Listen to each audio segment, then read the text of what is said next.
Now the thing about Shirov is that out of all the players in all the history of chess, he is credited to have the most beautiful move ever played. Even Stockfish, at depth of 77, was unable to consider this as the winning move. So those were the words of the famous grandmaster Alejandro Ramirez, and he's not alone in those views. This move regularly gets voted as the greatest chess move of all time. It's so good that even modern engines run to insane depths cannot find this move, and it's the only winning move in the position as well, because as you can imagine, this endgame has been analysed to death, and it's indeed to this day the only winning move. So it was played by Alexei Shirov with the black pieces against Veselin Topalov at Linnares 1998, a Super Grandmaster tournament. So let's have a look at this one. Now, in this position, before I ask you to maybe try and guess the move if you want to do so, let me give a bit of information about what's going on here. So we can see black is 2 pawns up, healthy passed pawns, but white has blockading ideas on the dark squares because they have a dark squared bishop. Black has a light squared bishop, and opposite colour endgames, bishop endgames, can be notoriously drawish. So what Topalov had seen is that because the black king can't enter the position further via any of those squares, then if it tries to come around like this, the white king can come and then reach this square in time, which stops the pawn from kicking onto d4. Well, what if the king carried on its march, trying to come in like this, push the a pawn? Well, then the bishop can go. You do give this pawn as black, but you don't care. Your idea is to get these ones going.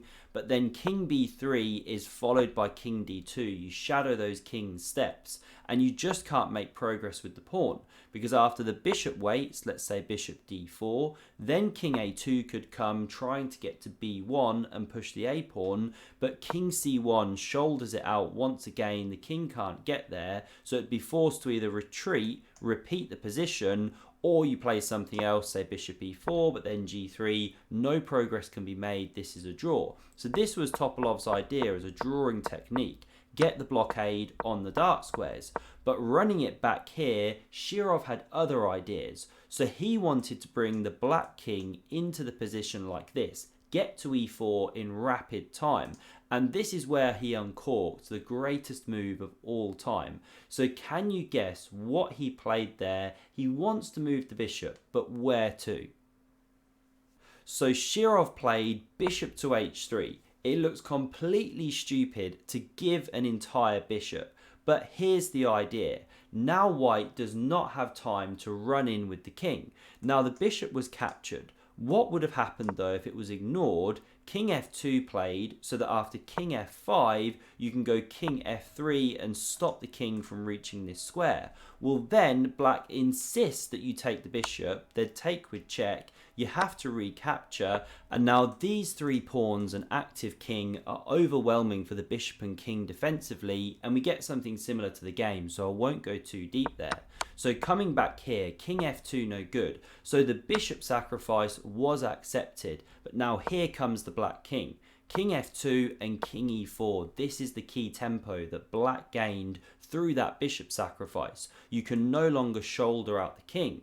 So we see the bishop now take on f6. One other variation to explore. What would have happened if white went king e2 to stop the black king from marching into d3? Well, then you can actually retain this pawn, and you've got 3 passed pawns now steaming down the board, and this one pawn controls 2 white ones. And again, this is overwhelming. Here's a sample line. So say the bishop waits, stops a3. Well, now this one can run, bishop waits, pawn check, king goes in front, and then you just start running these pawns. The bishop comes back, and now here's a funny position. After d4, the bishop doesn't even have any squares. Now the king has to wait, and basically mate is on the way. I'll show you this line all the way just because it's so cool. You get something like this, and here the bishop has to give ground. So if it comes this way, the a pawn runs. If it goes the other way, the d pawn runs, and you get something like this. We'll go to checkmate. That's how it could finish.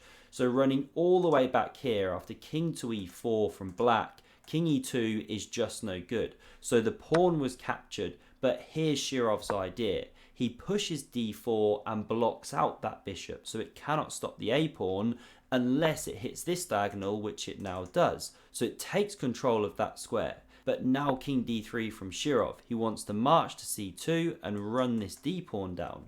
So bishop c5 was played, good move. Now if the king goes, you drop this pawn, but king c4 now takes a step back, picks up a tempo on the bishop. It drops here to stop a3, but now king b3 and this forced resignation from Topalov, because the king is marching to c2 and pushing through the pawn. So if the king slides across, now you can step in, the bishop comes back to take control of this square, but check anyway, king goes, and now this pawn runs, and again the bishop is overloaded. If it captures here, we go like this is a sample line, and the queen is going to complete the game. If you want to see another very beautiful move, then check out this video on screen. Thanks very much for watching, and see you soon.